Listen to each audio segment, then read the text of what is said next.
ವೇದಿಕೆ ಮೇಲಿರ್ತಕ್ಕಂಥ ಇತರ ಎಲ್ಲ ನಗರ ಪಾಲಿಕೆ ಸದಸ್ಯರುಗಳೇ,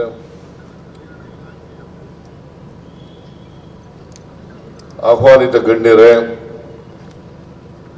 ಮಾಧ್ಯಮದ ಗೆಳೆಯರೇ, ನನಗೆ ಇನ್ನೆರಡು ಪ್ರೋಗ್ರಾಮ್ಗಳಿರೋದ್ರಿಂದ ಹೆಚ್ಚು ಮಾತನಾಡಲಿಕ್ಕೆ ಹೋಗಲ್ಲ. ಇವತ್ತು ನಾವೆಲ್ಲರೂ ಕೂಡ ಸೇರಿ ಈ ಕಲಾಮಂದಿರ ಮತ್ತು ಮಳಿಗೆಗಳು ಇರ್ತಕ್ಕಂಥ ಹೊಸ ಕಟ್ಟಡವನ್ನ ಉದ್ಘಾಟನೆ ಮಾಡಿದ್ದೇವೆ. ಈ ಕಟ್ಟಡವನ್ನ ಅತ್ಯಂತ ಸಂತೋಷದಿಂದ ಉದ್ಘಾಟನೆ ಮಾಡಿದ್ದೇನೆ ಅಂತಕ್ಕಂಥ ಮಾತುಗಳನ್ನ ಹೇಳಲಿಕ್ಕೆ ಬಯಸ್ತಾ ಇದ್ದೇನೆ. ಇದು ಬಹು ಉಪಯುಕ್ತವಾದಂತ ಒಂದು ಕಟ್ಟಡ. ಇದರಲ್ಲಿ ಒಂದು ಕಲಾಮಂದಿರ ಇರ್ತದೆ, ಮಳಿಗೆಗಳಿರ್ತವೆ, ಮತ್ತೆ ಬೇಸ್ಮೆಂಟ್ ಇರ್ತದೆ ವಾಹನಗಳನ್ನ ನಿಲ್ಲಿಸಲಿಕ್ಕೆ. ನಮ್ಮ ಆದಾಯನೂ ಕೂಡ ಬೆಳಗಾವಿಗೆ ಬರ್ತದೆ. ಅಂತ ಒಂದು ಕಟ್ಟಡವನ್ನ ಇವತ್ತು ಉದ್ಘಾಟನೆ ಆಗಿದೆ. ಇದು ಸ್ಮಾರ್ಟ್ ಸಿಟಿ ಯೋಜನೆಯಲ್ಲಿ ನಿರ್ಮಾಣ ಆಗಿರ್ತಕ್ಕಂಥ ಕಟ್ಟಡ. ಸ್ಮಾರ್ಟ್ ಸಿಟಿ ಕಾರ್ಯಕ್ರಮ ಯೋಜನೆ ಕೇಂದ್ರ ಸರ್ಕಾರ ಮತ್ತು ರಾಜ್ಯ ಸರ್ಕಾರ ಎರಡೂ ಸರ್ಕಾರಗಳು ಸೇರಿ ಮಾಡತಕ್ಕಂಥ ಕಾರ್ಯಕ್ರಮ. 2015-16ರಲ್ಲಿ ಇದು ಪ್ರಾರಂಭ ಆಯಿತು. ಇದಕ್ಕೆ ಸ್ಮಾರ್ಟ್ ಸಿಟಿ ಇಡೀ ದೇಶದಲ್ಲಿ ಪ್ರಾರಂಭ ಆಗಿದೆ. ಇದು ಕೇಂದ್ರ ಸರ್ಕಾರದ ಪುರಸ್ಕೃತ ಯೋಜನೆ, ಸೆಂಟ್ರಲಿ ಸ್ಪಾನ್ಸರ್ಡ್ ಸ್ಕೀಮ್. ಈ ಸೆಂಟ್ರಲಿ ಸ್ಪಾನ್ಸರ್ಡ್ ಸ್ಕೀಮ್ಗೆ ಕೇಂದ್ರ ಸರ್ಕಾರ 50%, ರಾಜ್ಯ ಸರ್ಕಾರ 50%. ಎರಡೂ ಸರ್ಕಾರಗಳು, ಕೇಂದ್ರ ಸರ್ಕಾರ ಮತ್ತು ರಾಜ್ಯ ಸರ್ಕಾರ 50% ಆಗಿ ಕಟ್ಟಿರ್ತಕ್ಕಂಥದ್ದು. ಯಾವುದೋ ಒಂದು ಸರ್ಕಾರ ಮಾಡಿರ್ತಕ್ಕಂಥದ್ದಲ್ಲ. ಕೇಂದ್ರ ಸರ್ಕಾರ ಒಂದೇ ಮಾಡಿಲ್ಲ, ರಾಜ್ಯ ಸರ್ಕಾರ ಒಂದೇ ಮಾಡಿಲ್ಲ. ಇದನ್ನ ಇಡೀ ದೇಶದಲ್ಲಿ ಈ ಕಾರ್ಯಕ್ರಮವನ್ನು, ಸ್ಮಾರ್ಟ್ ಸಿಟಿ ಕಾರ್ಯಕ್ರಮವನ್ನು ಮಾಡಿದ್ದಾರೆ. ಅದರಂತೆ ಬೆಳಗಾವಿ ನಗರನೂ ಕೂಡ ಆಯ್ಕೆಯಾಗಿದೆ. ಈ ಬೆಳಗಾವಿ ನಗರ ಆಯ್ಕೆಯಾಗಿ ಇದರಲ್ಲಿ ಸುಮಾರು 107 ಕೆಲಸಗಳನ್ನು ತಗೊಂಡಿದ್ದೀವಿ. ಇದರಲ್ಲಿ 102 ಕೆಲಸಗಳು ಮುಕ್ತಾಯ ಆಗಿದ್ದಾವೆ. ಇನ್ನು ಉಳಿದಂಥ ಕೆಲಸಗಳು ಇನ್ನೇನು ಕೆಲವೇ ದಿನಗಳಲ್ಲಿ ಮುಕ್ತಾಯ ಆಗ್ತವೆ. ಅದನ್ನ ಕೂಡ ಉದ್ಘಾಟನೆ ಆಗ್ತವೆ ಅಂತಕ್ಕಂಥ ಮಾತುಗಳನ್ನ ಹೇಳಲಿಕ್ಕೆ ಬಯಸ್ತಾ ಇದ್ದೇನೆ. ಇದಕ್ಕೆ ಒಂದು ಸಮಿತಿ ಇದೆ. ಆ ಸಮಿತಿ ಇದರಿಂದ ಬರ್ತಕ್ಕಂಥ ಆದಾಯವನ್ನ ಶೇಖರಣೆ ಮಾಡಿ ಅದನ್ನ ಬೆಳಗಾವಿ ನಗರದ ಅಭಿವೃದ್ಧಿಗೆ ಖರ್ಚು ಮಾಡ್ತಕ್ಕಂಥದ್ದು. ಅದನ್ನ ಸರ್ಕಾರಕ್ಕೆ ಬರಲ್ಲ, ಅದು ನಗರಕ್ಕೆ ಅಭಿವೃದ್ಧಿಗೆ ಇರ್ತಕ್ಕಂಥ ಹಣ.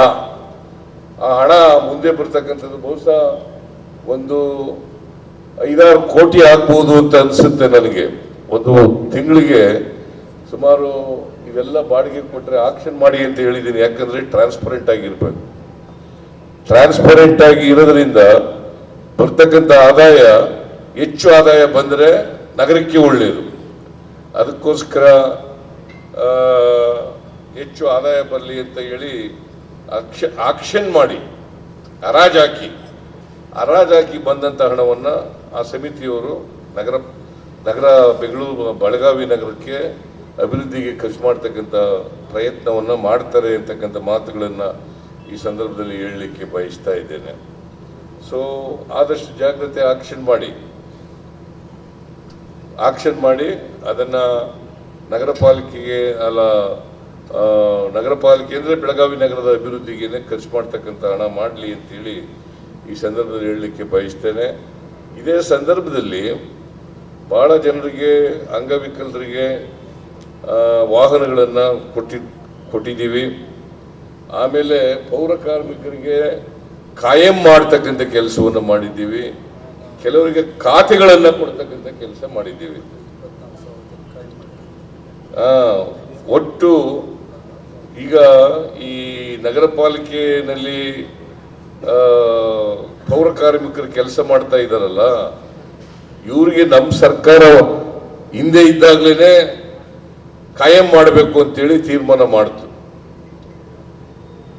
ಆ ಕಾಯಂ ಮಾಡೋವರಿಗೆ ಇವ್ರಿಗೆ ಕಾಂಟ್ರಾಕ್ಟ್ ಮೇಲೆ ಕೆಲಸ ಮಾಡ್ತಾ ಇದ್ರು. ಎಲ್ಲ ನಗರ ಪಾಲಿಕೆ ಪೌರ ಕಾರ್ಮಿಕರು ಇದ್ದಾರ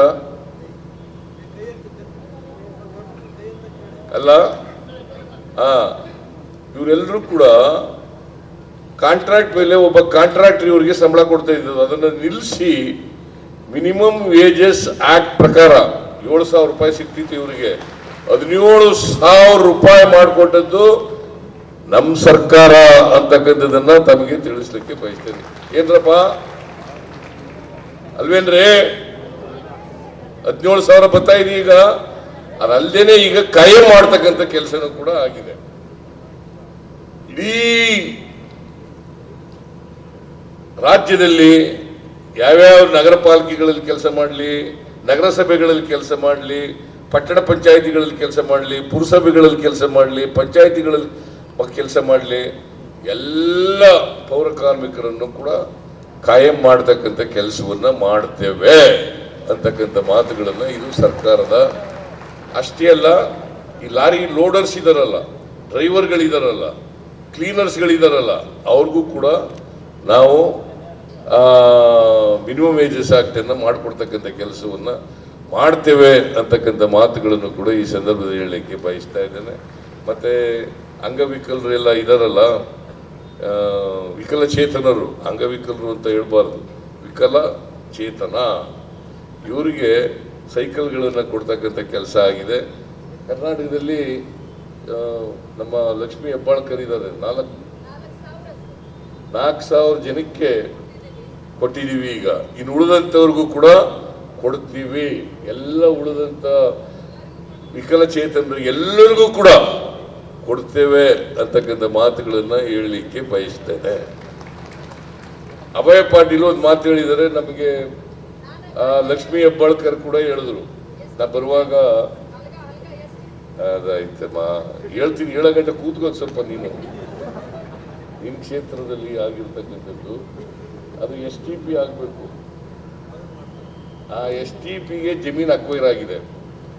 ಆ ಜಮೀನು ಅಕ್ವೈರ್ ಆಗಿರೋದಕ್ಕೆ ಅಕ್ವಿಷನ್ ಮಾಡ್ಕೊಂಡಿದ್ದಾರೆ. ಅಕ್ವಿಷನ್ ಮಾಡ್ಕೊಂಡಿರೋದಕ್ಕೆ ಕೆಲಸ ಆಗಿದೆಯಪ್ಪ, ಪರಿಹಾರ ತಗೊಂಡಿಲ್ವಲ್ಲಯ್ಯ.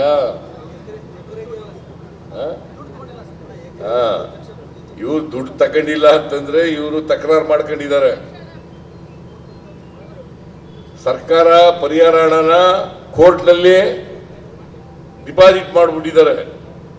ಆ ಡಿಪಾಸಿಟ್ ಮಾಡಿರತಕ್ಕಂಥ ಹಣವನ್ನ ನಮಗೆ ಕಡಿಮೆ ಆಯಿತು ಅಂತೇಳಿ ಅವರು ಜಮೀನ್ದಾರರು ತಗೊಂಡಿಲ್ಲ ದುಡ್ಡನ್ನ. ಆ ದುಡ್ಡೆಲ್ಲ ಅಲ್ಲೇ ಇದೆ, ಕೋರ್ಟ್ನಲ್ಲಿ ಇದೆ. ಈಗ ಡಿಸ್ಪ್ಯೂಟ್ ನಡೀತಾ ಇದೆ, ಕೋರ್ಟ್ಗೆ ಹೋಗಿದ್ದಾರೆ, ಹೈಯರ್ ಕಂಪನ್ಸೇಷನ್ ಕೇಳ್ಕೊಂಡು ಕೋರ್ಟ್ಗೆ ಹೋಗಿದ್ದಾರೆ. ಹಾಗಾಗಿ STP ಪ್ಲಾಂಟು ಅದು ಉದ್ಘಾಟನೆ ಆಗಿಲ್ಲ, ಕೆಲಸ ಎಲ್ಲ ಮುಗಿದಿದೆ ಅಲ್ವೇ ಚಂದ್ರರಾಜ?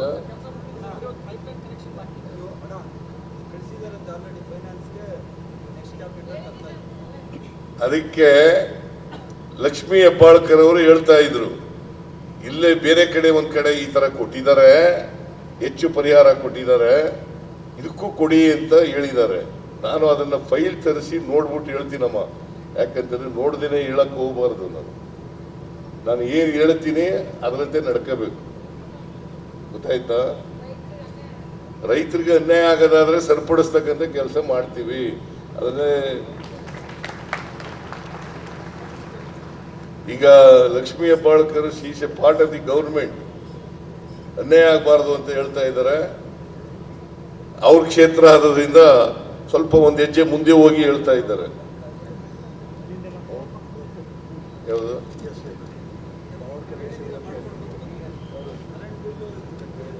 ಅದೆಲ್ಲ ಇವರೇ ಮಾಡ್ಕೊಡ್ತಾರೆ.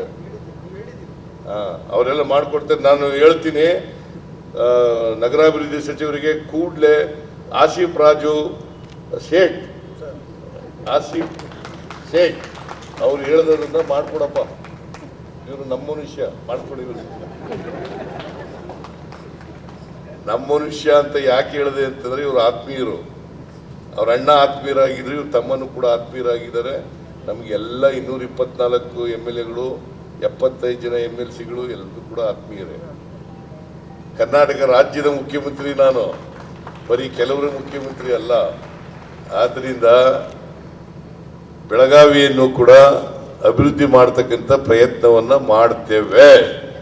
ಈಗ 6,928 ಕೋಟಿ 6,928 ಕೋಟಿ ಈ ಸ್ಮಾರ್ಟ್ ಸಿಟಿಗೆ ಬಿಡುಗಡೆ ಆಗಿದೆ. ಯೋಜನೆಗೆ 6,928 ಕೋಟಿ. ಅದರಲ್ಲಿ 3,428 ಕೋಟಿ ಕೇಂದ್ರದಿಂದ ಬಂದಿದೆ. 3,428 ಕೋಟಿ. 3,500 ಕೋಟಿ ರಾಜ್ಯದ ಬಂದಿದೆ. ಅಂದ್ರೆ ರಾಜ್ಯದ ಸ್ವಲ್ಪ ಹೆಚ್ಚು. ಸೊ ನಾವು ಇಡೀ ರಾಜ್ಯದ ಸಮಗ್ರ ಅಭಿವೃದ್ಧಿಯನ್ನು ಮಾಡತಕ್ಕಂಥ ಪ್ರಯತ್ನವನ್ನು ಮಾಡ್ತೇವೆ ಅಂತಕ್ಕಂಥ ಮಾತನ್ನು ಹೇಳಿ, ಬೆಳಗಾವಿ ಹಿಂದೆನೂ ಕೂಡ ನಾನು ವಿಶೇಷ ಅನುದಾನ ಕೊಟ್ಟಿದ್ದೆ ಬೆಳಗಾವಿಗೆ. ಮುಂದೆನೂ ಕೂಡ ಅಭಿವೃದ್ಧಿ ಮಾಡ್ತಕ್ಕಂಥ ಕೆಲಸವನ್ನ ಮಾಡ್ತೇವೆ ಅಂತಕ್ಕಂಥ ಮಾತುಗಳನ್ನ ಹೇಳಿ, ಮತ್ತೆ ಈ ಖಾತೆ ನಗರಾಭಿವೃದ್ಧಿ ಸಚಿವರು ಖಾತೆ ಎಲ್ಲ ಎಲ್ರಿಗೂ ಮಾಡಿಕೊಡಿ. ಯಾಕಂದ್ರೆ ರೆವಿನ್ಯೂ ಬಡಾವಣೆಗಳು ಹೆಚ್ಚಾಗ್ಬಿಡ್ತವೆ ಖಾತೆ ಮಾಡದೆ ಹೋದ್ರೆ. ಅದಕ್ಕೋಸ್ಕರ ಖಾತೆಗಳನ್ನು ಕೂಡ ಮಾಡಿಕೊಡಬೇಕು ಅಂತಕ್ಕಂಥದ್ದನ್ನು ಈಗಾಗಲೇ ಸೂಚನೆ ಕೊಟ್ಟಿದ್ದೇನೆ. ಅದರಂತೆ ಈಗ ಮಾಡ್ತಾ ಇದ್ದಾರೆ.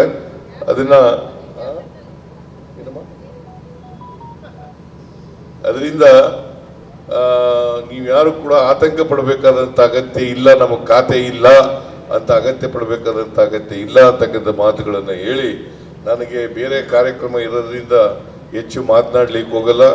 ನಿಮ್ಮೆಲ್ಲರಿಗೂ ಶುಭ ಕೋರಿ ನನ್ನ ಮಾತುಗಳನ್ನು ಮುಗಿಸ್ತೇನೆ. ಜೈ ಹಿಂದ್, ಜೈ ಕರ್ನಾಟಕ. ಹೆಚ್ಚಿನ ವಿಡಿಯೋಗಳಿಗೆ ಪ್ರತಿಧ್ವನಿ ಯೂಟ್ಯೂಬ್ ಚಾನೆಲ್ ಸಬ್ಸ್ಕ್ರೈಬ್ ಮಾಡಿ, ಬೆಲ್ ಐಕಾನ್ ಕ್ಲಿಕ್ ಮಾಡಿ.